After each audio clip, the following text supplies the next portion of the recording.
జీవితంలోని ప్రతి క్షణము నిర్ణయాల మీదే ఆధారపడి ఉంటుంది. ప్రతి ఒక్క అడుగులోనూ రెండవ అడుగు గురించిన నిర్ణయం తీసుకోవలసి వస్తుంది. ఇక నిర్ణయం తన ప్రభావాన్ని వదిలే వెళ్తుంది. నేడు తీసుకున్న నిర్ణయం భవిష్యత్తులో సుఖానికో లేక దుఃఖానికో కారణమవుతుంది. కేవలం తనకే కాదిది, తనతో పాటు తన కుటుంబానికి, అలాగే రానున్న తరతరాలకు కూడా. ఏదైనా ఒక సందిగ్ధత ఏర్పడితే అప్పుడు మనసు వ్యాకులమవుతుంది, అతలాకుతలమైపోతుంది.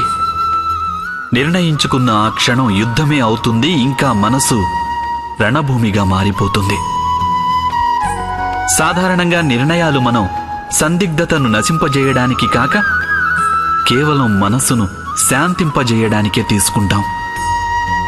అన్నట్టు ఎవరైనా పరిగెడుతూ భోజనం చేయగలరా? చేయలేరు. అయితే యుద్ధానికై ఉర్రూతలూగే మనసు ఏదైనా సరియైన నిర్ణయం తీసుకోగలుగుతుందా?